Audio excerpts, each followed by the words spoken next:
ఈ ఎడిమాకి దీనికి డిఫరెన్స్ ఎట్లా మనం డిఫర్ చేయాలి సార్? ఎడిమా కూడా ఆల్మోస్ట్ సేమ్ సైజే ఉంటది, సేమ్ షేప్ లో, కానీ ఎలిఫెంటియాసిస్ అంత వాపు రాదు ఎడిమా. ఓకే. అండ్ ఎడిమా వచ్చింది అంటే నార్మల్ గా ఇనిషియల్ స్టేజెస్ ఆఫ్ లింపెడిమాలో ఆ కాలుని నొక్కితే గుంతలు పడడం జరుగుతుంది. బట్ ఈ లింపెడిమా ఆర్ బోధకాలు అనే సివియారిటీ పెరిగే కొద్దీ మనం నొక్కితే కూడా గుంతలు పడదు. బట్ ఎడిమాలో గుంత పడుతూనే ఉంటది. ఒకసారి లింపెడిమా వచ్చిన పేషెంట్ కి రిపీటెడ్ గా సెల్యులైటిస్ వచ్చే అవకాశం ఉంటుంది. ఎందుకంటే వాళ్ళ చర్మం యొక్క క్యారెక్టర్ ఆర్ హెల్త్ అనేటువంటిది పోవడం వల్ల, ఇమ్యూనిటీ డౌన్ అవడం వల్ల రిపీటెడ్ గా సెల్యులైటిస్ వస్తుంది. సెల్యులైటిస్ అనేటువంటిది acute infection of subcutaneous tissue.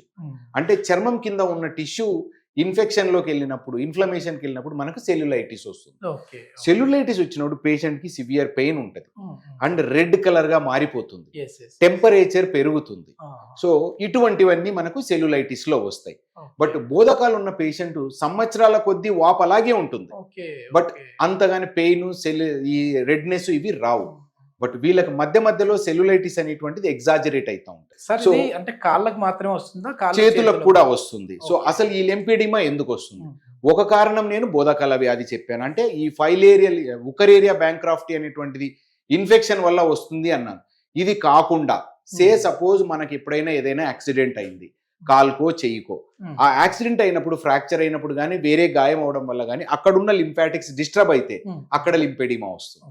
లేదు ఒక పేషెంట్ కి సర్జరీ చేశాం, చెయ్యికి కానీ కాలుకి కానీ, సర్జరీ చేసినప్పుడు లింఫాటిక్స్ అనేటువంటివి డ్యామేజ్ అవుతాయి. ఆ లింఫాటిక్స్ డ్యామేజ్ అయిన తర్వాత ఆ వాపు రావచ్చు.